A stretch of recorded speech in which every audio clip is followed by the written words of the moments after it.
Los aviones son juguetes interesantes, pero no tienen interés militar. Esto decía en 1911 el mariscal francés Ferdinand Foch, quien consideraba que la aviación apenas tendría relevancia en la guerra. Unos pocos años después, Foch lideraría a las tropas francesas durante la Primera Guerra Mundial. Allí, sus hombres lograron doblegar al ejército alemán en batallas como la del Marne, y lo hizo, en gran parte, gracias a la labor de reconocimiento de unos artefactos voladores llamados aviones. Ferdinand Foch no se ganó la vida como Saldañamus, eso está claro.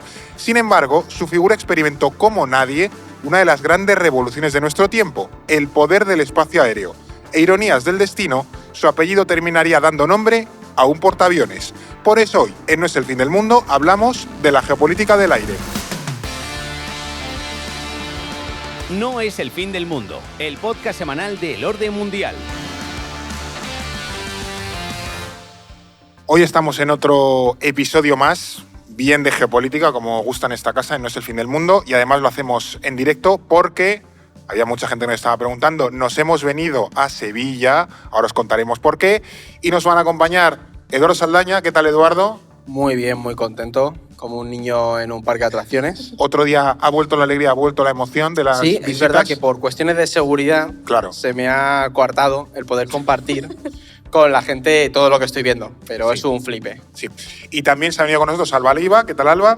Pues también muy contenta y alucinando fuerte. ¿Tu hermano envidioso? Mi hermano está envidia mucho lo que estamos viendo hoy aquí. Le está mandando audios porque no le puedo mandar fotos. No le puedo mandar ninguna foto, claro. Entonces le estoy contando lo que estoy viendo. Aquí pero unas aspas. Claro, vamos a contarle un poco la razón por la que este directo que hacemos no es abierto al público, es porque estamos en un lugar bastante crítico, un poco para la seguridad industrial, económica, de defensa europea, que estamos en Sevilla, en San Pablo, en la fábrica de Airbus Defence and Space. Nos han dado una visita increíble, hemos visto los modelos, el A400M, por ejemplo, que es el mítico enorme, de transporte. Es gigante. Es un trasto pensaba, enorme. Sabía que era grande, pero viendo desde abajo dices, esto es gigante. Claro, a talla humano. Que son los de Afganistán.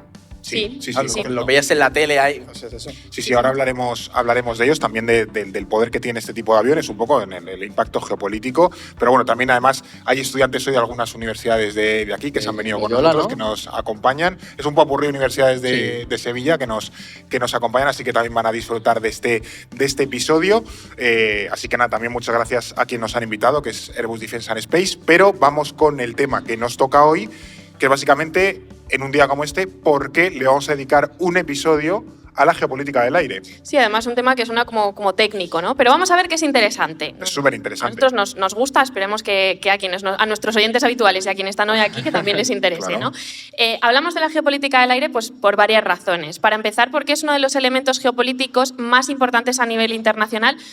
Hay quien argumentaría que el que más. Yo diría que el mar también tiene bastante relevancia. Ya hemos hablado del mar en otros episodios de manera reciente. Sí. Y entonces, desde la irrupción de la aviación a principios del siglo XX, su dominio se ha convertido en un objetivo estratégico indispensable para cualquier potencia. ¿Por qué? Pues fundamentalmente porque permite rapidez y da seguridad. Sí. El espacio aéreo, a diferencia del terrestre o del marítimo que mencionábamos, está libre de obstáculos físicos. Correcto. En el aire no existen fronteras que dificulten el comercio, el transporte. Los huracanes, eso sí, ¿no? Pero, o las operaciones militares, ¿no? Por tanto, su control se traduce en un poder político, económico y militar aún mayor que el que podría ejercer, pues, por ejemplo, el Reino Unido en el siglo XIX con todo su dominio de los mares cuando era un gran imperio, ¿no?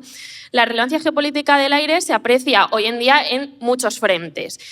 Por ejemplo, en el terreno militar, la lucha por el espacio aéreo sigue siendo un aspecto fundamental en las guerras. Sin ir más lejos, en la guerra de Ucrania, el uso de drones, de misiles estadounidenses HIMARS o de sistemas de defensa aérea Patriot ha permitido que Kiev neutralice hasta ahora las capacidades aéreas de Rusia. Correcto. Y han convertido lo que debía ser una invasión rápida en una guerra de desgaste que seguimos viendo hoy, años después, sí. ¿no?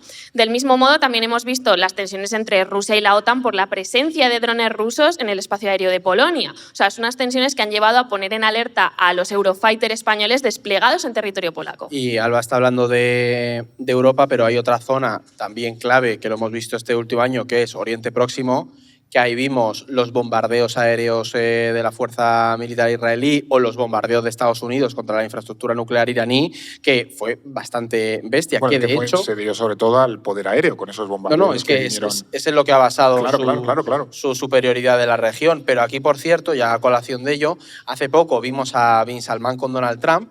Ahí esa vuelta. Dos personajes que ya tienen episodio en la mente de, para quien quiera escucharlo, no es el fin del mundo. Pero ahí pasó algo interesante y es que Trump aseguró que Estados Unidos iba a vender los F-35 a Arabia Saudí.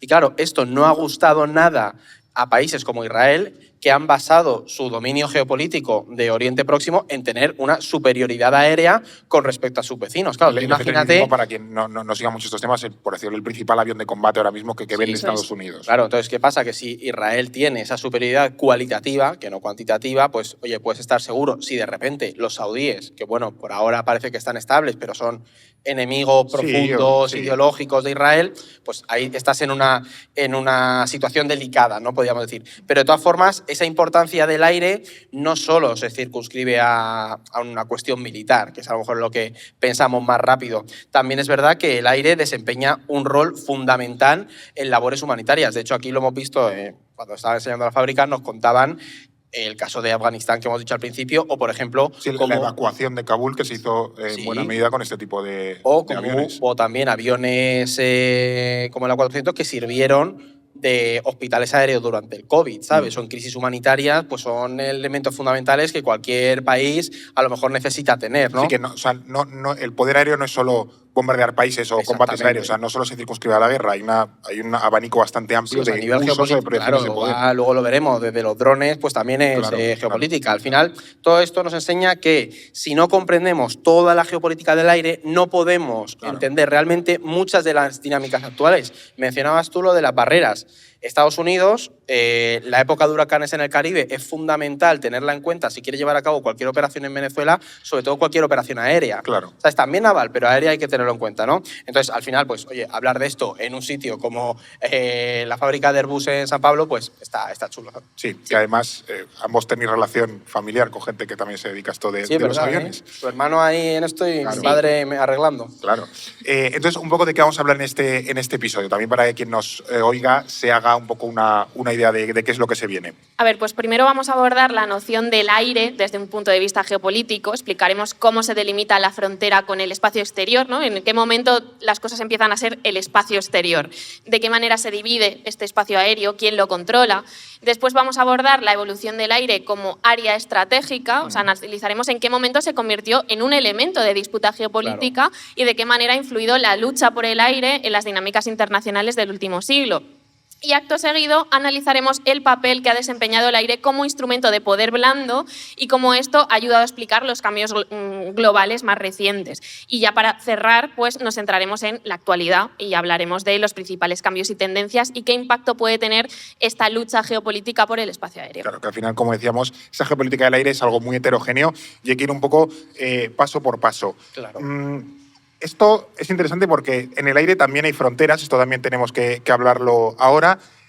Es una pregunta de conocimiento del medio, volvamos a tercero de primaria, efectivamente. Esas cosas que uno estudia y dice, no me va a servir para nada. Y hasta que llegas a este episodio y te toca volver a repasar conceptos como qué es el aire, básicamente, o sobre todo qué diferencia el espacio aéreo del espacio exterior. Si hay un cartel de estos, como cuando sales de una comunidad autónoma por la carretera que te despide, vuelva pronto. Pues si hay algo que te dice en el aire… Bienvenido a Castilla y León, exactamente, ¿no? Bienvenido a la troposfera o algo así. Pues.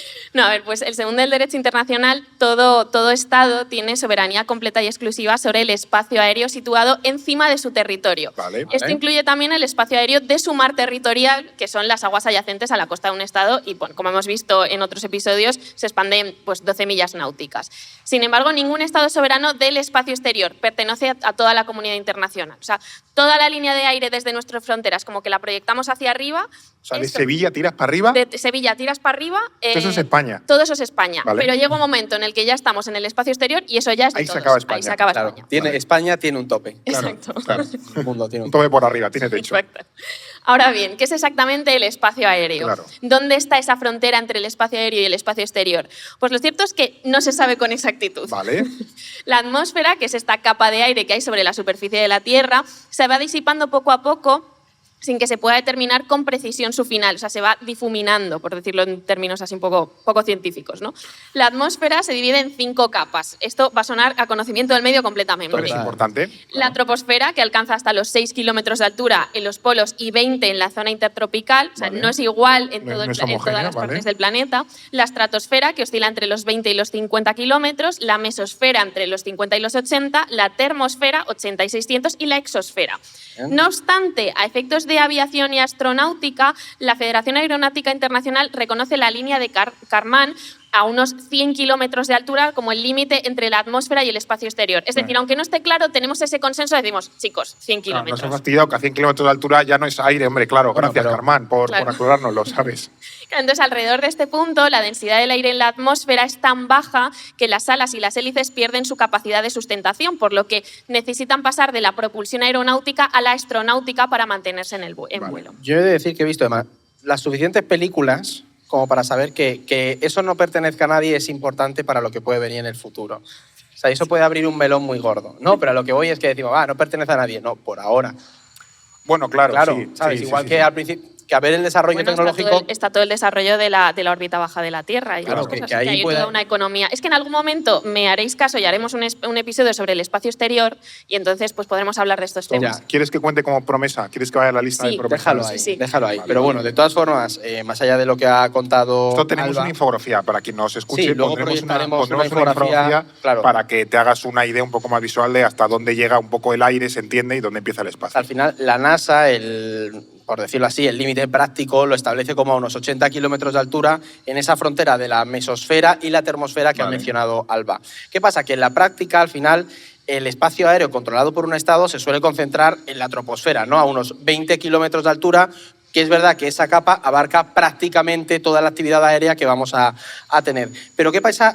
Y esto es también curioso. Hay una serie de aviones pequeños que sí son capaces de superar esos límites de la troposfera y el techo de vuelo lo tiene, por ejemplo, el Lockheed SR-71 Blackbird estadounidense, que este fue súper mítico con los bombardeos de Irán. Acordaos que estaban todas las cuentas de OSINT en Twitter diciendo... No, pero ese es el B2, Eduardo, te estás liando. Ay, me he liado, vale, sí, este es el otro. Como los dos son negros... Claro, y como... Pues vale, me he liado con el otro. Pero vale, pues eso. No es bueno, pero es el caza. Pues fíjate que pensaba que era el que no puede ser detectado. Vuela también, pero como el otro. Tampoco puede ser detectado. Tenía un montón de... No, claro, sí, pero es otro... Pero por no, pero viene todo por la altura a la que vuela. Claro, también tiene ruedas, tiene alas, yo entiendo la confusión, pero... La cuestión es que al final, la realidad es que delimitar las fronteras del espacio es realmente complicado, ¿no? Y buena prueba de ella al final son los transbordadores espaciales estadounidenses, atraviesan con bastante frecuencia capas de la atmósfera por debajo de los 80 kilómetros que tiene fijado la NASA, y no pasa absolutamente nada. O también acordaros de la que se lió en Estados Unidos con los globos los globos chinos en 2023 que interceptó.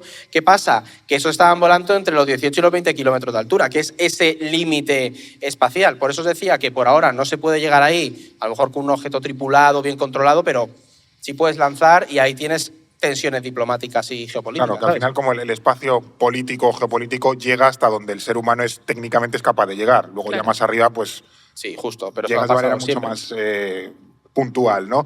Otra duda que surge aquí, creo, es básicamente quién controla el espacio aéreo a nivel internacional, porque esto es lo que decíamos, el aire también tiene fronteras, aunque no haya nada físico que te ponga como un obstáculo. Por ejemplo, ¿qué pasa con el espacio aéreo de las aguas internacionales? Porque esas zonas ya sabemos que no pertenecen a ningún Estado, pero no sé si alguien controla quién pasa por allí y con qué motivo. Pues a ver, el espacio aéreo a nivel global se divide en zonas llamadas regiones de información de vuelo, o FIR por sus siglas en inglés. O sea, cada FIR está controlada por un Estado o un grupo de Estados que se carga de coordinar el tráfico aéreo de esa región concreta, siguiendo las normas de la Organización de la Aviación Civil Internacional. ¿Tendremos oyentes controladores aéreos? Ojalá. Seguro que sí. Que se pronuncie alguno. A ver que se pronuncie. ¿Hay algún controlador aéreo en la sala? Esa gente pasa mucho rato ahí. Sí. Seguro escuchan podcast. Claro. Seguro.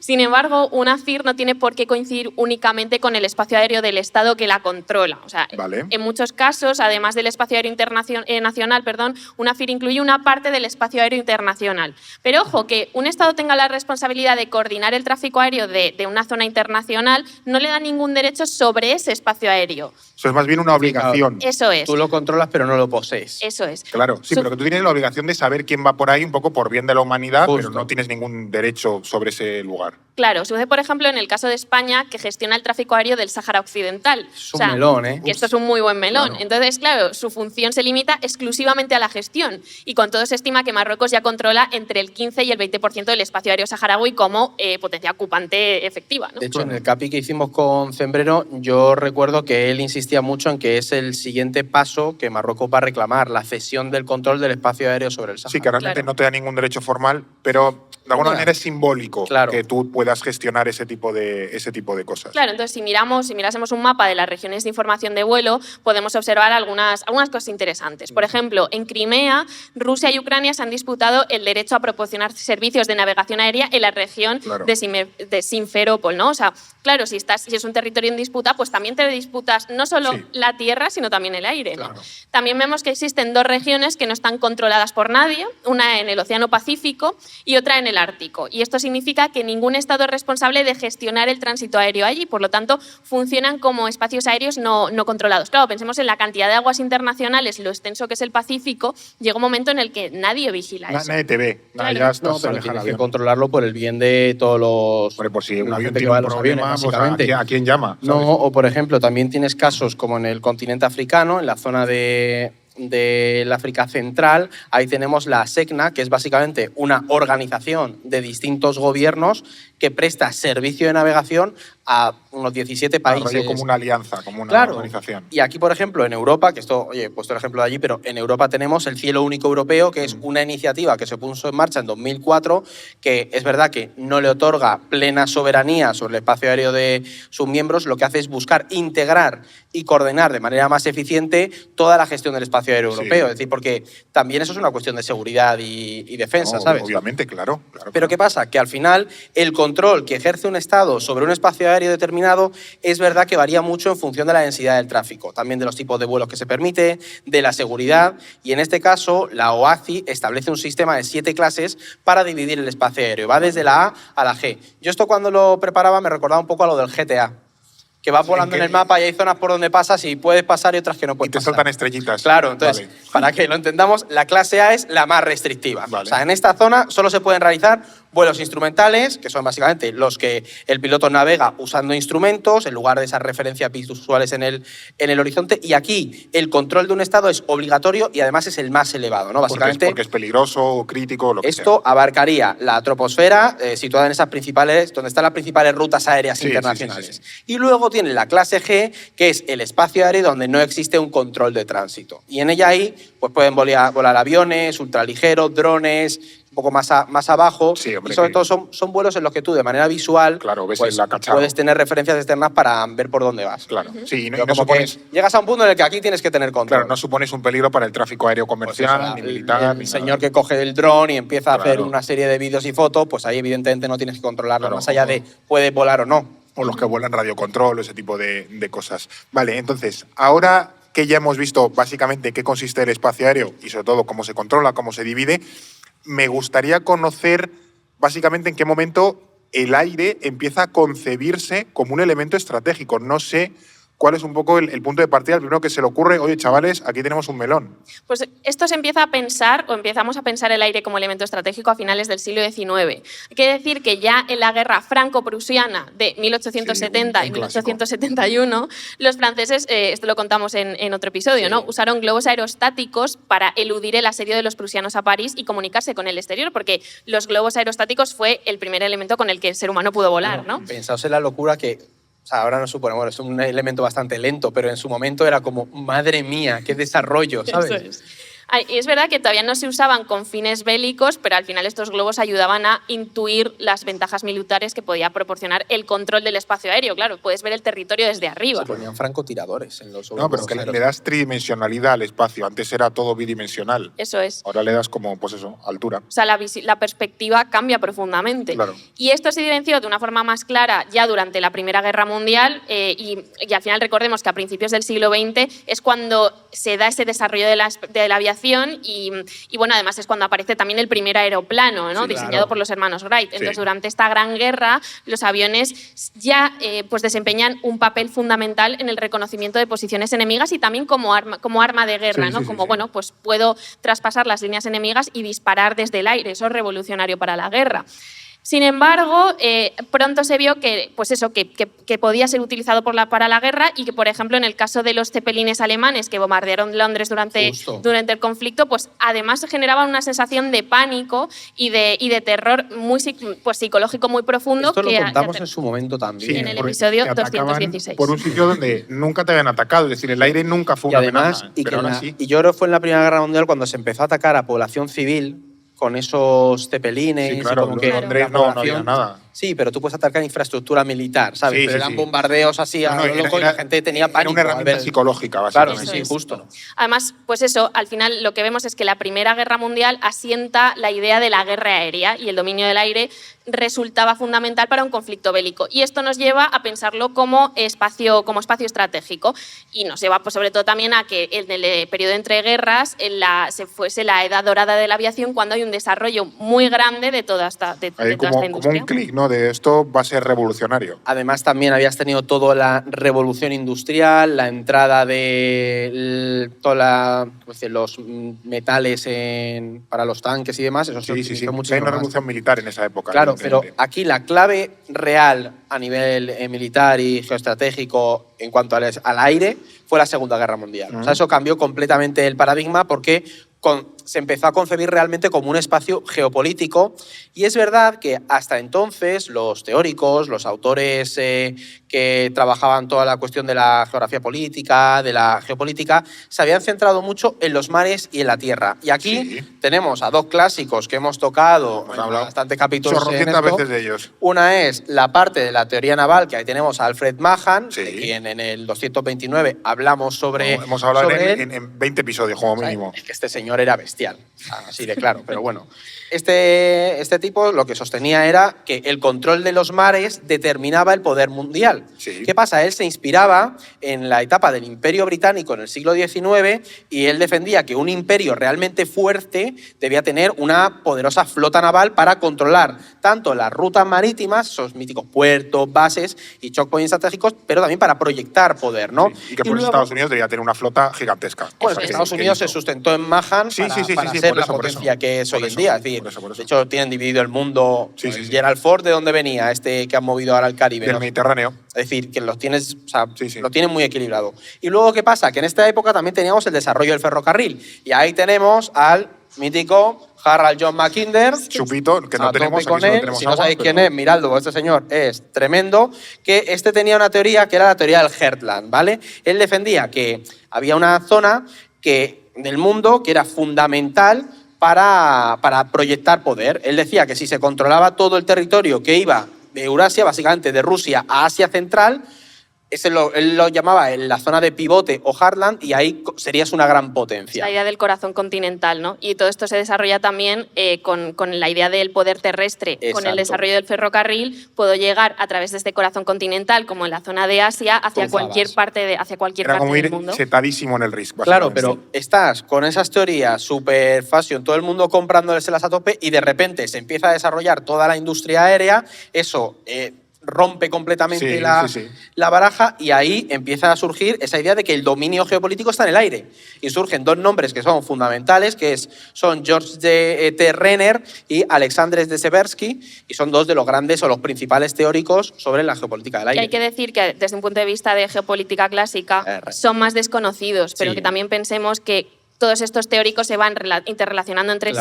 Entonces, la idea del corazón continental pues también se va, o del dominio de ciertos elementos, se va trasladando de unos a otros según tenemos las capacidades tecnológicas para dominarlos. Es verdad que estos dos les tenemos un poco como el hermano pobre de este podcast. Sí. Con Mackinder y Chupito, con ellos no. Bueno, pero los hemos mencionado ya varias veces vamos también. Vamos a intentar honrar un poco su memoria. Pero porque yo creo que con la idea esa del crecimiento de China, Rusia, se tiende más a mirar esa idea de Eurasia, del control y no sé, que la idea del poder aéreo como que ya la hemos dado por sentada, ya no supone una revolución, aunque vamos a matizar esto. Claro, o sea, los drones y demás te pueden cambiar el juego mucho. Eso es. Claro. Pero el bono de Renner y de Seversky, sin entrar a fondo en su pensamiento, exactamente qué decían o qué proponían estos señores. Pues a ver, ellos sitúan el aire como el elemento geopolítico emergente, superando esta clásica dicotomía entre mar y tierra y mar, ¿no? Sí.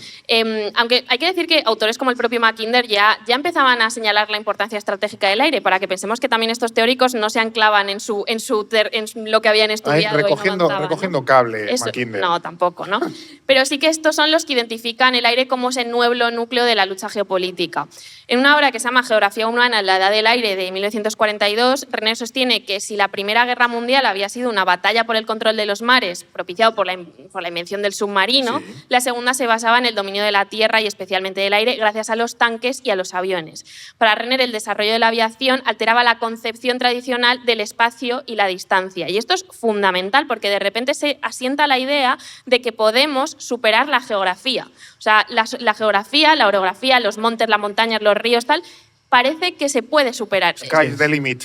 Claro, No, pero justo. es un cambio, o sea, es Sí, un sí, eso cambio es una tremendo. revolución brutal, claro. Eso es. Entonces, en este mundo tridimensional que hablaba Fernando, donde las distancias ya no se miden en kilómetros, sino en minutos, esa idea del aislamiento se rompe por completo. Puedo llegar a cualquier parte del mundo en cuestión de unas horas, Sí, ¿no? sí, sí. A más, menos horas, pero es revolucionario. Entonces, con un espacio aéreo donde no existían barreras físicas y las distancias se acortaban, la posibilidad de que un país se mantuviera aislado se convertía en un mito. Y ahora pensemos también en lo que entendemos por globalización. Nuestra concepción del mundo está aquí, ¿no? Claro. Del mismo modo, la liberalización de las fronteras marítimas y terrestres provocaría una revisión de las rutas comerciales y de las alianzas internacionales. En definitiva, lo que ellos decían es que esto supondría una revolución geopolítica. ¿Cómo proyectamos poder? También lo tenemos que pensar con toda esta revolución tecnológica. Y aquí Renner hizo una cosa que además está bastante viva hoy en día, y es básicamente él planteaba que el Ártico iba a ser el centro geopolítico. Vale. ¿Por qué? Porque si tú antes, con el ferrocarril, Rusia, o sea, todo lo que es Eurasia y Estados Unidos, Norteamérica, estaban muy lejos, cuando en realidad no están tanto. Claro, en un mapa, sí, tradicional, Mercator, sí, Claro, está lejos, pero tú no. metes todo el desarrollo de la aviación y de repente el Ártico es el punto que te une Lo que conecta. los dos heartlands, ¿no? Los dos grandes Claro, ejes de la geopolítica. superpotencias de esa época. Claro, ¿qué pasa? Que al final Renner lo que hizo fue anticipar esa idea del Ártico como un polo geopolítico. Claro. Y es que es algo que hemos visto como en los últimos años está siendo tendencia por rutas marítimas y demás, pero también por una cuestión aérea. Y ahí no es casual que Donald Trump se fije en Groenlandia para establecer puertos y bases aéreas, ¿no? Sí. Y además, en paralelo a lo que estaba desarrollando Renner, Seversky publicó su obra que es Victoria a través del poder aéreo, y ahí él lo que ya vaticinaba era que toda esa rápida expansión de la aviación militar dejaría a Estados Unidos tan expuesto como las Islas Británicas. Y básicamente él decía que Washington tenía que prepararse para un conflicto entre hemisferios y que sí o sí tenía que ser un poder aéreo dominante, es decir, el gran hegemón en el aire, si quería no perder su hegemonía como le pasó a Reino Unido. Claro, o sea, que tú podías tener un ejército terrestre enorme, una armada del copón, pero si no tenías un poder aéreo, una fuerza aérea enorme, podía llegar a otro país, bombardearte y reventarte y se pensemos iba. también de nuevo que venimos de la Segunda Guerra Mundial y donde se inaugura la era nuclear. Claro. Quiero decir, ¿desde dónde se bombardean Hiroshima y Nagasaki? Desde el aire. Exactamente. Claro. ¿Y esto provoca algún cambio? Es decir, estas teorías como que cambian el chip de muchos países. Pues sí que cambian el chip porque, bueno, es verdad que no son tan conocidas, pero simplemente casi como que la idea de los hechos consumados como que Te obliga. Te obliga, Claro. y esto sí que tiene una base teórica, o sea, como que Renner y Seversky son una revolución a la hora de plantear estas teorías porque aportan como el pensamiento geopolítico de fondo que lo sustenta, ¿no? Pero ya simplemente la revolución del aire eso lo evidencia. Y el aire lo que hace es que se convierte en un espacio estratégico que había que controlar. Los países llegan a esta conclusión, porque al final este dominio de los cielos garantiza la supremacía militar y una gran proyección global. O sea, sin estas fronteras físicas se volvía mucho más asequible para un país expandir su poder.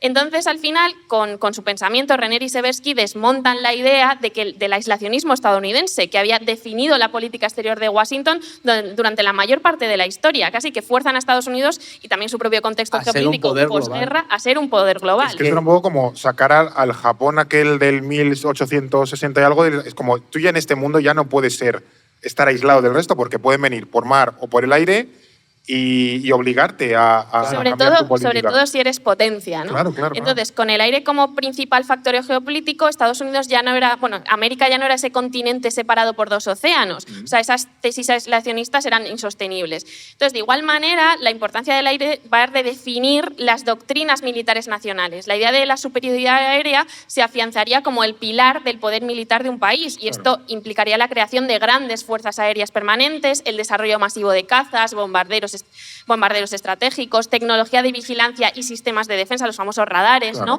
También la instalación de bases militares en puntos estratégicos globales desde donde poder controlar ese poder aéreo. Para compensar una posible agresión. Eso luego lo veremos, pero si os acordáis, con todo el tema del bombardeo de Irán, se vio muy bien la capacidad que tiene Estados Unidos para mover por aire tropa.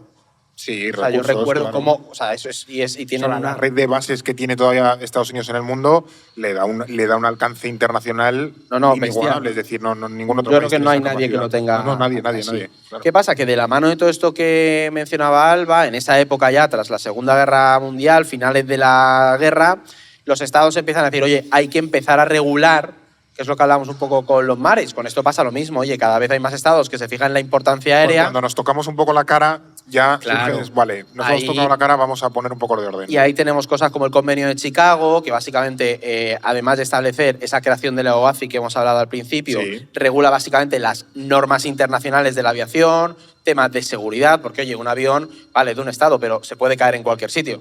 Y nos puede hacer un estropicio. Entonces, todo eso hay que regularlo. Así que poco a poco vimos cómo, tras la Segunda Guerra Mundial, el aire básicamente pasó a ser un espacio fundamental y también controlado y regulado internacionalmente, que eso es importante tenerlo en cuenta. Claro, que pasamos de la revolución, por así decirlo, del aire a ya una institucionalización, a politización, en el sentido de que hay que poner normas, hay que darle un orden. Estatalización, podríamos decir. Claro. Y esa consolidación del aire, como al final pues es un campo de batalla, un lugar de pulso geopolítico, se produce también en un momento clave que es en el inicio de la Guerra Fría. Poca broma.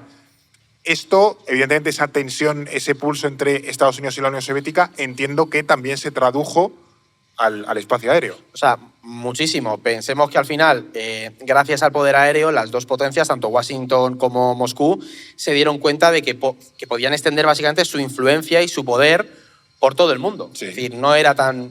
O sea, podías competir en otro espacio, ¿no? El dominio del aire al final les permitía actuar en cualquier rincón del planeta y defender sus intereses. Y sobre todo, que sin ese poder aéreo no podríamos concebir, por ejemplo, pues toda la doctrina Truman que elaboró Washington para contener al comunismo durante la Guerra Fría. Es decir, no necesitabas para plantarte en la otra punta del planeta y frenar, por ejemplo, al Vietcong, ¿no? Claro. Es un poco así. Y un buen ejemplo de eso ahí lo tenemos en el cerco al bloqueo de Berlín entre el 48 y el 49. Si no hubiera sido por las capacidades aéreas, no se habría podido mantener. Estados Unidos hace un puente aéreo para Estados Unidos, Reino Unido, Francia, para hacer un puente aéreo para llevar comida y recursos al Berlín occidental y así que no cediese ante la Unión Soviética. Y ahí fue, de hecho, cuando se estableció esa idea de la OTAN y el Pacto de Varsovia, esa división, ¿no? Al final, ¿qué pasa? Que la doctrina de la superioridad aérea se convirtió durante la Guerra Fría en el eje vertebrador de todas las estrategias de defensa de las superpotencias. Al final, es lo que decía Alba, estamos en los albores de la guerra nuclear. Los aviones habían sido fundamentales en Hiroshima y Nagasaki, lo iban a ser también posterior, ¿no? Y ahí, ¿qué pasa? Que fruto de esa amenaza nuclear se empiezan también a desarrollar tecnologías de defensa aérea. Ahí tenemos interceptores supersónicos, misiles balísticos, sistema de defensa antiaérea, todo para evitar los ataques desde el aire. No es simplemente un espacio en el que tengamos que prestar atención al aspecto ofensivo, sino también defensivo. Es decir, la guerra nuclear también transformó el espacio aéreo en uno de confrontación permanente, incluso en los propios tiempos de paz.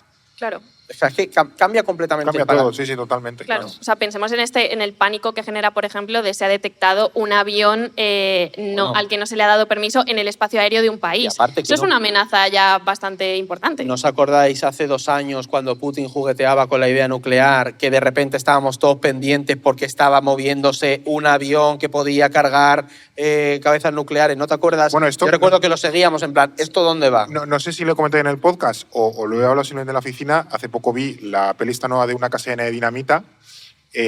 ¿Dónde? Esto es de Netflix. Que básicamente Estados Unidos detecta un lanzamiento de un misil nuclear que va hacia Estados Unidos. Y es básicamente toda la toma de decisiones que se hace y de escenarios de dónde va a impactar, si respondemos, si no, si es un error, si no. Tampoco voy a hacer spoilers, pero al final le tienes una amenaza aérea. Sí. Un hipotético ataque nuclear, que eso puede pasar todavía hoy. Que decir que esa amenaza sigue presente y se da a través del aire. No te adelantes, Fernando, porque luego lo veremos que no son simplemente aviones. No, claro, hay muchísimos elementos, claro, Eso es. efectivamente. A ver, es eso, ¿no? El dominio del espacio aéreo no pasaba únicamente por desarrollar más y mejores capacidades de defensa, porque al final tanto a Estados Unidos como a la Unión Soviética les interesaba contar con bases estratégicas desde la que controlar y amenazar a su enemigo. Entonces, como parte de esa expansión global, ambos países construyeron una red de bases militares por todo el mundo y muchas de ellas todavía se conservan. Sí. Aquí estamos, para los que escuchen el episodio después, proyectando un mapa sobre las bases militares del mundo, donde se ve muy bien, y en algunos casos, como los de Turquía e Italia, Estados Unidos desplegó misiles nucleares Júpiter como parte de su estrategia para disuadir a su rival. O sea, pensemos en todas esas bases propiciadas por la Alianza La base Atlántica, de ¿no? Rota, por ejemplo, También. que aquí no está tan lejos de Sevilla, esa base es estratégica y es básicamente control del espacio aéreo. Sin esa no se habría podido llevar a cabo las operaciones en, Sí, Rota en y Morón, Siria, claro. Irak, ¿sabes? Claro. No, y lo que decimos, que aquí lo importante de nuevo, como se mides en el tiempo, es decir, si tú despliegas misiles o elementos cerca de tu enemigo, tú reduces la capacidad de tiempo en responder. Por tanto, eso es lo realmente amenazante, que a lo mejor si yo disparo, en 5 minutos me están devolviendo el golpe, no tardan 1 hora. Claro. Entonces, esa idea, por ejemplo, del first strike, de golpear con fuerza Eso es. a Estados Unidos, a la URSS, para reventarla y que no te pudiesen responder, perdía fuerza. Eso que a lo mejor nos salvó de una guerra nuclear. Pero bueno, en todo esto, al final, por ejemplo, una de las razones de la instalación, del despliegue de misiles, por ejemplo, en Turquía, Sí. fue la instalación por parte de la URSS en el año 62 Sí. de misiles en Cuba, que da origen a esa crisis de los misiles que casi nos lleva a un apocalipsis nuclear. El momento en el que hemos estado más cerca de liarla. Mítico muy fuerte. capítulo de Mad Men. Sí, Buenísimo. efectivamente, uno de los ese mejores. capítulo. Y de hecho, pues eso es lo que decimos, ¿no? Es uno de los momentos más delicados de la Guerra Fría y que además, por cierto, fueron aviones estadounidenses espía, U-2, los que permitieron que Washington se percatara de la situación en Cuba. Y aquí vemos también la importancia del aire como espacio para la vigilancia, la importancia de vigilar lo que está ocurriendo en tu territorio. Sin que te vean. Sin que te vea Claro. en territorios que te interesan. Y también es en este periodo cuando se produce la militarización del Ártico. O sea, ¿por qué pasa esto? Pues porque era la ruta más corta entre las dos superpotencias. Pensemos de nuevo en Renner y de Seversky, que situaban ese centro geopolítico en el Ártico, ¿no? Por tanto, su relevancia resultaba enorme. Y además, el desarrollo de la carrera nuclear conectaba directamente con el auge de la carrera espacial que precisamente veremos al comienzo de los años 60. O sea, la geopolítica del espacio exterior evolucionó como una extensión de la geopolítica del aire, están muy relacionadas. Entonces, el desarrollo de satélites para extender la vigilancia, la navegación y las comunicaciones abrió el debate sobre los límites entre lo que comentábamos al principio, ¿no? Entre el espacio aéreo y el espacio exterior y su soberanía. Y fruto de ello se crearía el Tratado del Espacio Exterior de 1967. Los 60 o estos años son un momento de que hay mucha confrontación, pero también hay mucha regulación internacional, Claro. porque se está abriendo la posibilidad de llegar a espacios que antes no se tenían tan controlados. También ahí había pasado una cosa en esa época y era todo el proceso de descolonización.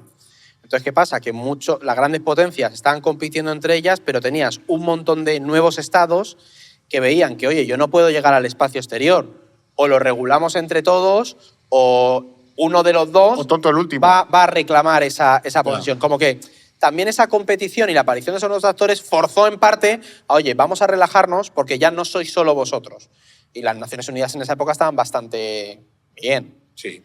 Entonces, al final- El auge de la ciencia ficción también. Sí, justo. Pero bueno, al final lo importante también aquí, por ya ver en ese periodo finales de la Guerra Fría, mediados, una cosa que fue clave, y tú lo mencionabas con el tema de los misiles, es la irrupción de la electrónica. Sí, O sea, claro. gracias al desarrollo electrónico, toda esa lucha por la superioridad aérea ya no dependía únicamente de la velocidad, sino que, o de la altitud de la que pudieran llegar los cazas, sino que Claro, de cambiabas. calcular la trayectoria balística de algo, sino que ya podías guiarlo, en fin. Ya Claro, o sea, ya estaba más tenías currado. una guerra electrónica. Sí, sí, sí. Y es verdad que esto además se evidenció, por ejemplo, durante la guerra del Vietnam. Estados Unidos ahí desarrolló los Wild Vessels, que eran aviones básicamente diseñados para localizar radares, los míticos radares SAM soviéticos. Sí. Pues gracias a eso conseguían localizarlos y seguir teniendo superioridad aérea, ¿sabes? Rompías de nuevo y avanzabas cualitativamente a nivel tecnológico. Eso ya, pues, Sí, tienes era una varios carrera saltos. siempre un pulso por intentar adelantarte a las capacidades o contramedidas del Y esto del tiene mucho adversario. que ver con el capítulo que hicimos de los semiconductores y cómo al final la capacidad de Estados Unidos para desarrollar los semiconductores y la incapacidad de Moscú para hacerlo, en cierto sentido, sobre todo en el espacio aéreo, hizo que Estados Unidos geopolíticamente pudiera competir mejor en el aire que la Unión Soviética. Bueno, que al final, ya lo hablaremos cuando toque el episodio que ha prometido Alba, esta famosa Guerra de las Galaxias de Reagan, de llevar a Estados Unidos a una competición tan brutal, por así decirlo, de llegar al espacio y competir tecnológicamente, militarmente, que en parte influyó en básicamente que la URSS colapsase, porque no Sí, podía continuar ese nivel de inversión y tecnológico al que le llevaba Estados Unidos. De todas formas, el momento en el que la importancia de estos avances, esta idea de la superioridad aérea, tecnológica y demás, se hizo, creo que más patentes, como la guinda del postre, que esto quizá mucha gente no cae, es la Guerra del Golfo entre el año 90 y el 91.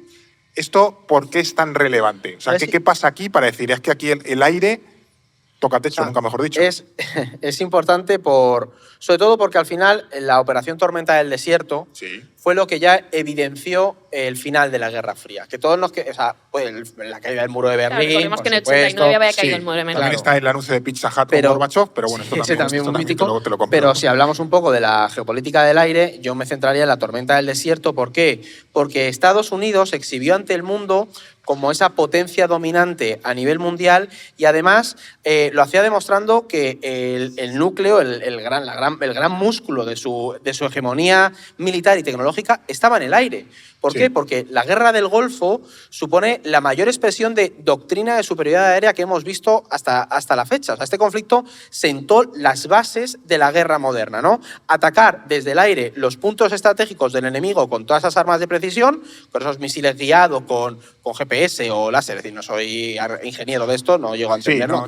Nadie te ha puesto esa presión los encima. expertos en cosas militares chillando, pero bueno, básicamente puedes localizar de manera mucho más precisa, neutralizar todas las defensas, logras esa superioridad aérea y ya luego entras y llevas a cabo el resto de operaciones. Claro, esto representaba una revolución bélica de proporciones, yo os diría, incalculables. Y es que hoy en día lo seguimos viendo. Es decir, si vemos, voy a sacar el gorro de adivino, pero si vemos acciones... Saldañamus tendrá que aparecer en Navidad, no todavía. Lo hemos visto en Líbano o en Irán con Israel, y si vemos acciones en Venezuela en los próximos meses, van a seguir esta misma doctrina. Defensas antiaéreas, objetivos estratégicos, superioridad aérea y luego lo que quieras. ¿Qué pasa? Que al final, desde la Operación Tormenta del Desierto en adelante, el control del aire y la destrucción de defensas aéreas se transformó en una prioridad absoluta, ¿no? Entonces, la superioridad aérea se convirtió en una estrategia crucial en la lucha también contra el terrorismo yihadista, en las intervenciones de Estados Unidos, en Irak, luego vimos la OTAN en Libia, Balcanes, etc. Siempre ha sido fundamental. Que es verdad, por ejemplo, claro, que ahora que lo mencionabas con la lucha contra Daesh, los países occidentales, además de entrenar un poco, básicamente dan apoyo aéreo y quienes se curraban ahí los tiros pues eran los sirios, los iraquíes, los kurdos, pero básicamente el apoyo aéreo lo daban Estados Unidos, Reino Unido, Francia. O sea, yo tengo, por ejemplo, conocidos en Turquía que trabajan llevando drones en Siria, básicamente, ¿sabes? Claro. Y eso ahora también sigue siendo así. Claro, que hasta ahora hemos centrado casi todo el episodio en el ámbito militar, pero no solo, también hay otras cosas, porque, claro, al hablar de geopolítica del aire, evidentemente esto tiene una importancia militar relevante, como ya hemos dicho, pero también una especie de rama civil, por así decirlo, que tiene mucha relevancia, también estando en el lugar que nos invita, ¿no? Estando en Airbus, pues claro, hablar de la importancia civil, económica, diplomática, cultural, política del aire. En cierto sentido es geopolítica, claro. Sí, no, es geopolítica, claro. O sea, no es seguridad y defensa, pero es... Claro, porque al final vemos que el aire también ha servido como instrumento de poder blando para impulsar esa proyección global de algunos estados, ¿no? Y esto es verdad que lo comentamos también en el episodio del episodio sobre el tráfico aéreo, pero también conviene traerlo aquí. Y es que esta creación de aerolíneas nacionales, que era como ese momento en el que ya la aviación llega a su punto de, bueno, da el salto a lo comercial y empiezan a desarrollarse y a crecer, ha servido históricamente para promover la imagen internacional de un Estado y conectarlo con otros territorios. Correcto, eso es. O sea, sin ir más lejos, en España resultaría imposible entender el auge del turismo en los 60 o la expansión internacional del sector turístico español sin Iberia, ¿no? Que conectó nuestros destinos de costa con los países europeos. Y en este sentido, los vuelos comerciales han desempeñado un papel trascendental en esta lucha geopolítica por el aire. O sea, el caso más destacado lo tenemos de nuevo en la Guerra Fría, donde el bloque del Este restringía el acceso al espacio aéreo a las aerolíneas occidentales, salvo rutas estrictamente controladas como la que iba hacia Moscú. Sí, que tenían que dar una vuelta tremenda por el espacio aéreo. Era un jumping por el Ártico o algo así, para ir a Japón, en fin, tremendo. Sí, sí. Y en contraposición, las compañías occidentales se vieron obligadas pues eso, a desarrollar estas rutas alternativas. Claro. Y hoy en día el cierre del espacio aéreo sigue siendo una herramienta habitual, tanto por motivos de seguridad nacional como para presionar diplomáticamente a otros estados. Por ejemplo, en 2022 Estados Unidos, Canadá y la Unión Europea cerraron su espacio aéreo a Rusia tras la invasión a Ucrania, a lo que Moscú por lo que fuese. terminó respondiendo con las misma moneda. Es decir, ahora el espacio aéreo ruso está bloqueado como lo estaba en la Guerra Fría. Justo. Y solo pueden salir a través de Turquía, en fin, es una movida para la gente. Tienen un lío tremendo. Entrar y salir de Rusia. Claro, aquí me surge una pregunta que es cierto que todavía no hemos planteado. Y si, por ejemplo, un país tiene derecho a cerrar su espacio aéreo un poco de forma discrecional. No sé si hay acuerdos, tratados internacionales que garanticen, que permitan esa libertad de navegación aérea, en este caso de vuelo por el mundo. O sea, en los espacios aéreos internacionales sí. Sí. Es decir, ahí los aviones pueden volar libremente sin pedir O sea, autorización. en medio del previa. Atlántico, sí. Claro, pero en el espacio aéreo de un estado, no. No. O sea, cualquier estado puede restringir el tráfico aéreo en su territorio por los motivos que le dé la gana. Y de hecho es frecuente que un país cuente con zonas de exclusión aérea. Es decir, o sea, yo estoy seguro que por aquí arriba, estoy tirando en el este, pero no puede pasar un avión No, cualquiera. pero por la base a lo mejor de Rota no puede pasar. Tampoco, ¿no? Claro. Entonces al final, pues. Pero es verdad que la libertad de vuelo sobre aguas internacionales no significa que los aviones puedan ir por allí como les dé la gana. O sea, Claro. esas aeronaves al final hay una serie de rutas establecidas, tienen que seguir unos niveles. O sea, hay una normativa a seguir. Hay como carriles marcados por Sí. altura y tal, que es como, mira, señor, ve por aquí. Claro, y al fin, aquí también hay una cosa curiosa, que aquí lo hemos visto también en la fábrica de Airbus, es que cada aeronave tiene que estar registrada en un país concreto.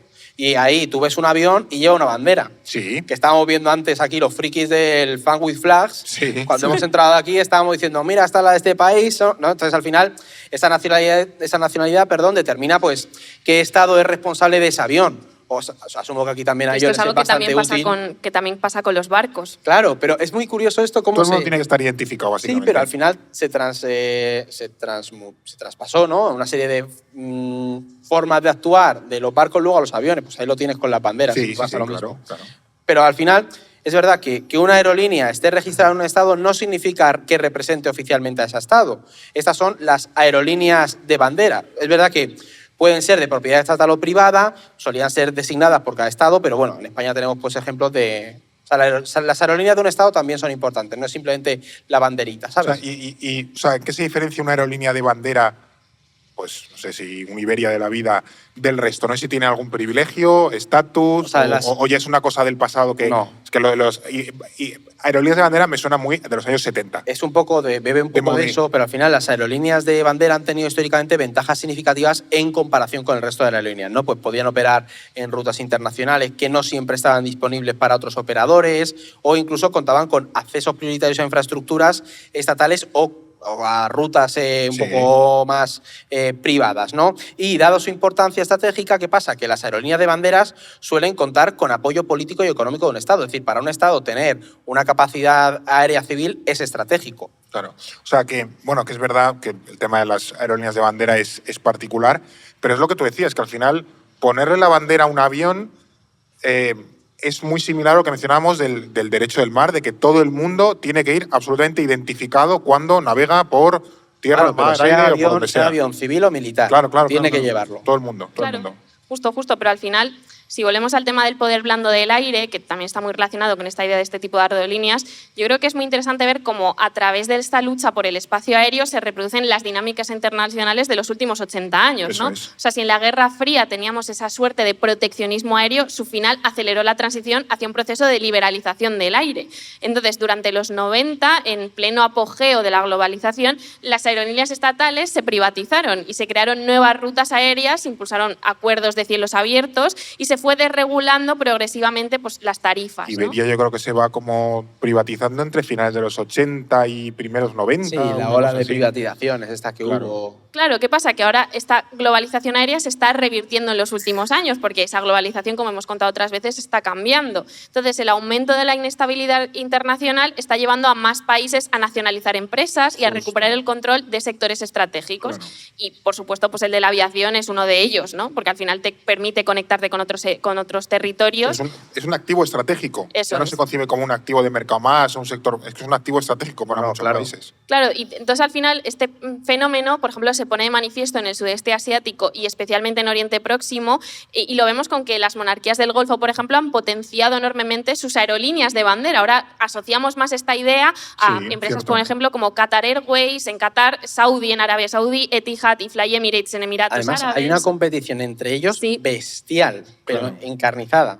Claro, entonces esto les sirve, por un lado, para diversificar inversiones, pero también para impulsar su proyección internacional y convertirse en nuevos hubs internacionales de aviación a países que están también muy, muy atados a la industria, por ejemplo, del petróleo. La Turkish también. Sí, todo ese, o British en su momento también, ¿sabes? Pero eso ya a lo mejor hace 50 años, ¿sabes? Pero aquí estamos hablando de aerolíneas, pero no solo tenemos que fijarnos en ello, porque en un momento donde, por ejemplo, en Europa cada vez más voces reclaman esa idea de la autonomía estratégica, el papel de empresas rollo como Airbus o el sitio en el que estamos, aquí en San Pablo se vuelve mucho más estratégico que, o sea, ya lo era antes, pero ahora cobra un peso muchísimo más importante. Primero porque, o sea, la fabricación de aeronaves es una industria con un valor estratégico tremendo. O sea, para cualquier país o para cualquier unión de... Y que es una industria de enorme calidad, es decir, de altísimo valor añadido. Claro, pero además porque no simplemente es el valor añadido que tiene, sino también la imagen que proyecta. Es decir, que el modelo Airbus funcione, porque una cosa, vamos a decirlo a los oyentes, que yo he flipado cuando he venido aquí, yo sabía que se traían piezas, pero no sabía que se ensamblaba todo definitivamente aquí. Es decir, que nunca hemos hablado como tal del modelo Airbus. Lo hemos mencionado muchas veces. Sí, se fabrican ciertos componentes en fábricas repartidas por toda Europa y luego para ciertos tipos de aviones se monta todo en una. Es decir, se trae toda una fábrica y ahí se monta. Este es un modelo en Sevilla se montan los de transporte militar. Si os acordáis, en el capítulo de la competitividad industrial, sí, que esto fue hace unas semanas, de cómo Enrico Letta, Mario Draghi prestan atención a este modelo para impulsar todo ese proceso de reindustrialización, porque al final es un modelo de integración y se va extrayendo componentes que a su vez tienen derivadas, ¿no?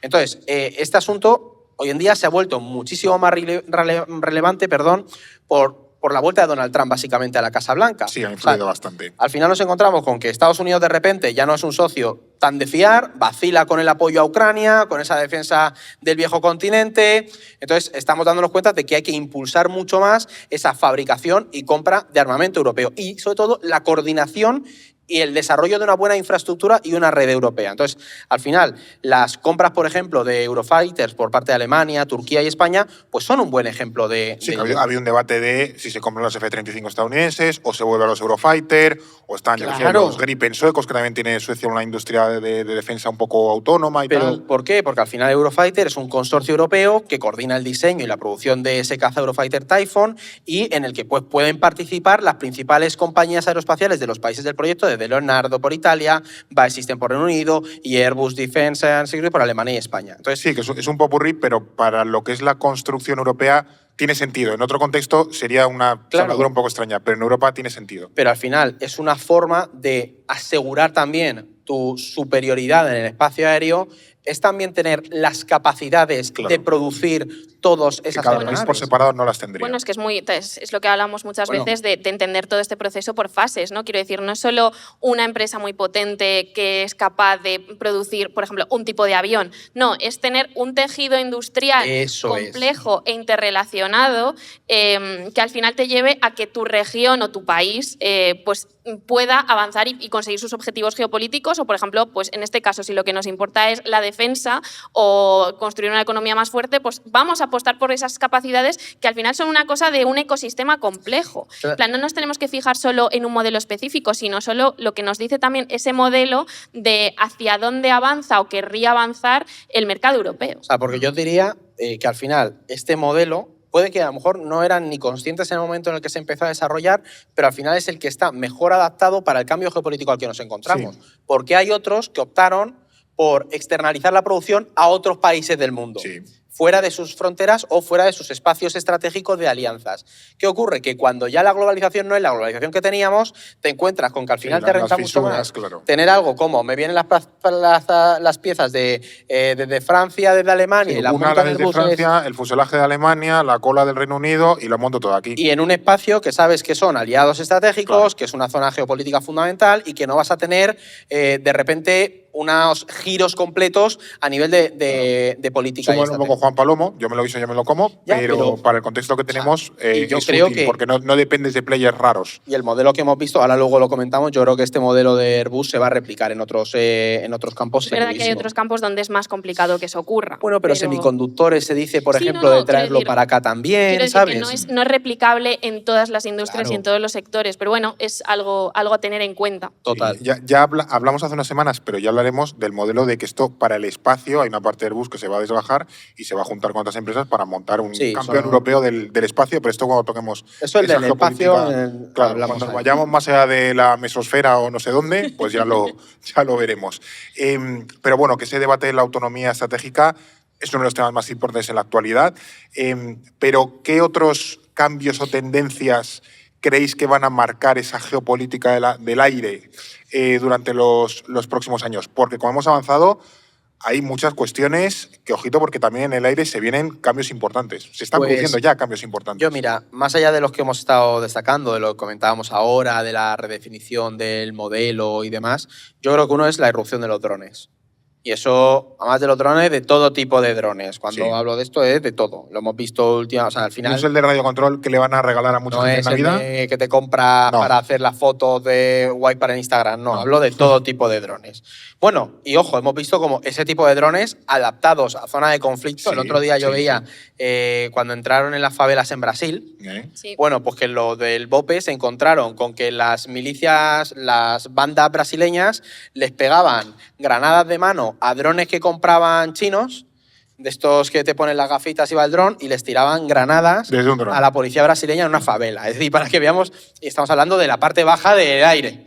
Pero Sí, bueno, sí. al final lo que hemos visto es que el uso masivo de todos estos vehículos no tripulados, por ejemplo, en la guerra de Ucrania, Tremendo. claro, o sea, es que esto ha sustituido al armamento tradicional y es que está cambiando el enfoque de la guerra. Aquí está el libro de Willy Pulido, Sí. del enjambre, la guerra, no sé, La guerra mosaico. la guerra mosaico, algo así. Y que- no me acuerdo ahora el O sea, resto del al final lo que vemos es que los drones realizan distintas tareas de reconocimiento, vigilancia, apoyo logístico, sin la necesidad de emplear pilotos o también haciéndolo Bueno, a distancia. o el piloto puede estar en su casa en pijama o lejos del frente, ¿sabes? Claro, bueno, de hecho... Que o no sea, expone recursos humanos, yo no otros sé si- recursos humanos. pero se están incorporando sistemas de lanzamiento de drones a aviones. Es decir, Sí, que sí, son. Al final lo que vemos es que el valor más destacado reside, uno, en su bajo coste. ¿Por qué? Porque ahora tú puedes tener drones muy baratos que pueden infiltrarse en territorio enemigo e infligir daños. En Aquí, Ucrania pasaba, un dron de No. 500 pavos No. te volaba un carro de combate de 5 millones. Claro, Y a que ver, vimos- económicamente, ¿cómo compites contra yo eso? no sé si aquí la chavalada que ha venido a vernos lo vio, pero en Ucrania fue flipante porque agarraron camiones, los llenaron con Sí. drones, los metieron a circular por Rusia y con inteligencia artificial abrieron la parte de arriba del camión, La Orden 66. empezaron a salir enjambres de drones y los habían diseñado, por eso no se pueden hacer fotos en estos sitios, para atacar puntos estratégicos de todos los bombarderos rusos y reventaron no sé cuántos Los bombarderos bombarderos rusos. estratégicos rusos que cuestan un pastizal son básicamente irreemplazables y se llevaron unos cuantos Y por le delante. costó 4 perras en Sí, sí, relación al impacto que tuvieron, ¿no? Entonces, ¿qué pasa? Que esto, pues, al final es una revolución bélica a nivel de la guerra, de cómo concebimos el espacio aéreo, porque nos vemos que un país con menos capacidad o incluso actores no estatales, como lo que yo os decía de Brasil, no necesitan de enormes recursos para golpear Bueno, yo creo al que los adversario. hutíes lanzaban drones contra los barcos Sí. en Bab el Mandeb. También entendamos las consecuencias sociales y de nuestra relación con la guerra que tiene que de repente el poder aéreo no sea una cuestión complementaria o una fuerza más que complementa a las fuerzas de tierra, lo cual ya era bastante revolucionario, Sí. sino que ahora sea tal vez el espacio predominante. El hecho de atacar a una población, a un grupo enemigo desde el aire, también ejerce una distancia sobre lo que estamos atacando y también permite despersonalizar y deshumanizar a quien se está atacando. Y esto a nivel de consecuencias éticas, del futuro de los conflictos, de también cosas muy chungas que ya estamos viendo actualmente, le da también un paso más. Entonces, aquí también hay toda una ética que también se tiene que reflexionar sobre el futuro de los conflictos, ¿no? Y claro, y es que abre un debate tocho, que es eso, que hasta qué punto sigue vigente esa idea de que para ser una potencia tienes que controlar el espacio aéreo. O cómo va a ser esa guerra. Si tú no paras de lanzarte drones, puedes estar en una campaña eterna de bombardeos. Claro. ¿Sabes? Que va a cambiar también Con drones súper baratos, al final con lo que tienes que tener es una capacidad productiva de drones, básicamente. Sí, por eso que cambia de nuevo, o sea, el paradigma de esto cambia de nuevo. O, por ejemplo, este tipo de artefactos se están incorporando a sistemas de producción como los que hemos visto aquí en San Pablo, ¿sabes? Sí, y sin contar que aquí no lo hemos mencionado con esa idea de poder vigilar el campo de batalla, que esto ha sido como un deseo desde los orígenes de los aviones, poder vigilar el campo de batalla 24/7. Sí. Que antes solo podías hacerlo pues si pasaba un avión, hacía unas fotos, te contaban qué veía, pero ahora si tienes todo lleno de drones, te vas acercando a ese punto en el que tú puedes saber en tiempo real, en cada momento del campo de batalla, en decenas, cientos de kilómetros de frente, qué está pasando en cada sitio. Ya solo el hecho de que Eso se es una incorporen a aviones militares las capacidades de lanzar enjambres de drones nos hace darnos cuenta de la importancia que van a de tener lo que se viene. como una nueva rama de la geopolítica del aire. Entonces, no sé si creéis que podemos estar ante el fin de esa doctrina de la superioridad aérea y sustituirlo por una especie de era de los drones, donde bueno, vamos a un concepto completamente diferente. Yo Esto es un debate. Claro. No, yo no iría tan lejos. Es desde luego revolucionario, pero que sea revolucionario en un espacio no significa que vaya a eliminar lo anterior o a sustituirlo, ¿no? O sea, es cierto que el poder aéreo no puede por sí solo lograr esos propósitos de los que hablaba Edu, ¿no? Pero las fuerzas aéreas han demostrado su capacidad para alcanzar resultados políticos significativos sin necesidad pues, de lo que comentábamos, ¿no? De una guerra terrestre prolongada. Y lo podemos poner con ejemplos recientes, ¿no? Hace muy poco vimos los ataques de Estados Unidos e Israel a Irán y con una operación militar que es verdad que no logró destruir toda la infraestructura nuclear iraní, que era el objetivo, pero lo cierto es que las fuerzas estadounidenses e israelíes consiguieron debilitar y retrasar el programa nuclear de Teherán pues, de forma significativa. Y esto hubiera sido imposible sin alcanzar primero la superioridad aérea, o sea, esta capacidad de Estados Unidos de desplegarse y atacar un objetivo en Irán, sí, ¿no? Sin ningún tipo de respuesta. Sin ningún tipo de que pueda aguantarlo por parte del adversario, claro. Claro, entonces el caso de estos ataques a Irán demuestran que el poder aéreo puede utilizarse para modificar el comportamiento del adversario y disuadirlo. O sea, en definitiva, mostró que esta superioridad aérea, si bien no garantiza un éxito en su conjunto, no garantiza el éxito inmediato y total, sigue siendo un elemento esencial que los países no van a abandonar.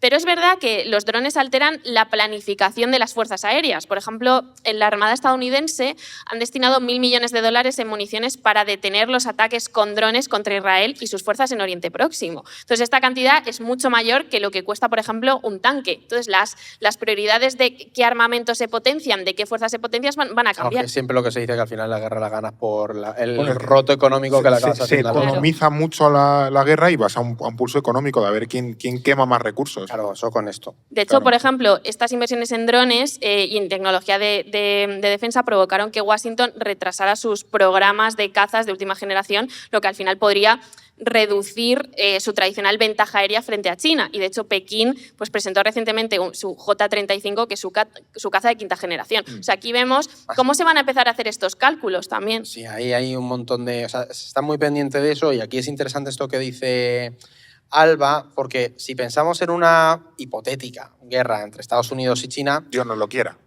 Bueno, a ver, nosotros íbamos a tener trabajo hasta el final, bueno, pero hombre, yo tampoco pretendo vivir una yo generación sinceramente no quiero vivir favor, eso, la verdad. No estoy ahora mismo preparado mentalmente para ello. La cuestión es que sería bastante distinto que lo que hemos visto en Ucrania o en Oriente Próximo, porque al final Washington necesitaría de muchísimo mayor alcance que un dron. En fin, ahí necesitas aviones gordos como el A400M que hemos visto aquí.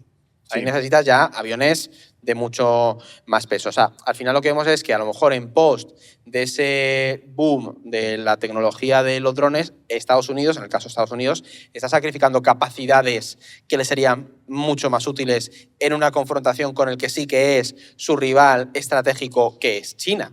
O sea, ahí hay que también ver un poco eso. Y luego también no podemos olvidarnos de la irrupción que va a tener la inteligencia artificial en toda la industria de aeronáutica y en toda la geopolítica del aire, ¿no? Porque al final la IA está influyendo directamente ya en las operaciones, en la coordinación de esos drones, en los aviones de combate, todos los sistemas antiaéreos, que es verdad que aquí hay un debate, eso es mucho más ético y moral, podríamos meterlo, de la integración de la IA en la defensa. En la defensa, pero bueno, ahí está. Al final, con la automatización de la guerra, el desarrollo de la IA va a influir mucho en esa lucha por la supremacía aérea. Y luego está la pata de que al final vamos hacia un orden internacional, que ya lo hemos mencionado muchas veces, cada vez más fragmentado. Sí, más inseguro, que más cambiante. Entonces, en ese contexto, no es simplemente la guerra, como hemos mencionado aquí, tener aviones como los que hemos estado viendo, no es simplemente de uso militar, sirve también para crisis humanitarias, para inestabilidad gorda. Es decir, sabemos que va a haber inestabilidad. A lo mejor no podemos asegurar que no haya un corte de un choke point y tengas que traer material fundamental de la otra punta del planeta. ¿Me explico? Que en ese mundo fragmentado, la superioridad aérea que mencionábamos al principio de no hay fronteras, puedo ir de un lado a otro, cobra de nuevo importancia, porque la fragmentación está apuntando a cuestiones como el tráfico marítimo. O sea, lo que vemos en realidad... He venido arriba, ¿eh? No, pero que está muy bien. El alegato de Eduardo. Que es una cosa que... Pero lo que vemos en realidad no es que vayamos a terminar con esa doctrina de la superioridad aérea o que ese cambio nos lleve a una eliminación, simplemente que el espacio aéreo y la geopolítica del espacio aéreo se va a complejizar muchísimo más. Claro, entonces, así como nuestro mundo también se complejiza y la conflictividad, también, en este espacio concreto lo vemos de una forma muy clara. Pues sí, estas han sido un poco las conclusiones, las reflexiones para empezar a abordar un tema... La política del aire. Del que, del que no se suele hablar demasiado en España, pero que es interesante, es importante, va a marcar sobre todo nuestro futuro. Voy a intentar repasar un poco el contexto y las claves que marcan el mundo de hoy. Pues nada, hasta aquí un poco el episodio de hoy, básicamente. Muchísimas gracias, Eduardo. Vosotros sabéis que a mí este tema me encanta y encima me habéis traído aquí como un niño chico. Vamos. Contenedores 2, el regreso. Porque no hemos podido profundizar más en toda la red pero esto es increíble. No, hay muchas aristas, hay muchas derivadas que en algún momento podemos tocar. Digámoslo, no nos han puesto una gafa de realidad aumentada que usan, que es un flipe, que te las pones para arreglar. Eso se lo voy a contar a mi padre, que es mecánico de aviones, le voy a decir, papá, tienes que usar gafas de VR. Tienes que usar realidad aumentada. Te estás quedando atrás, papá. Madre mía. Y pues nada, muchísimas gracias, Salva, también por acompañarnos hoy. Gracias a vosotros. A darle envidia a tu hermano. Que has venido en avión, además, tú. Eso es. Sí, yo he venido en avión. He atravesado la península ibérica hoy. Es verdad, que vienes desde Donosti. Pues nada, y muchísimas gracias desde luego a Airbus and Defence Space, que es quienes nos han acogido en su fábrica para hacer este episodio. Y desde luego también muchísimas gracias a todas las personas que nos habéis acompañado hoy. Esperemos que os haya gustado, que hayáis aprendido, que hayáis disfrutado. Os voy a pedir también un aplauso para que se note que estáis ahí. Que no lo hemos pedido, ¿verdad? Eso es. Y nada, que sobre todo también gracias a los oyentes, a quienes nos escuchan en Spotify. Que había gente de Airbus oyente, que han venido a hacerse fotos con la Unic. Tenemos fotos, las subiremos a redes. Sí. Si nos da permiso. Tenemos fans y oyentes en todos los lados. Mucho ingeniero aquí. Por lo que sea, hay mucho ingeniero en Airbus, en Sevilla. Claro. Pues nada, que muchísimas gracias también a todos los oyentes. Y nada, que nos vemos muy pronto. No sé dónde nos vamos a ir. Pero no bueno, lo sé, Fernando. Nos veremos aquí muy pronto. De nuevo, No es el fin del mundo. No es el fin del mundo, el podcast semanal del orden mundial, producido por The Voice Village. Dirección Eduardo Saldaña, conducido por Fernando Arancón y guión de David Gómez, Alba Leiva, Jara Monter, Blas Moreno, Eduardo Saldaña y Fernando Arancón. Producción ejecutiva Ricardo Villa, edición de sonido y sintonía original Pablo de Diego.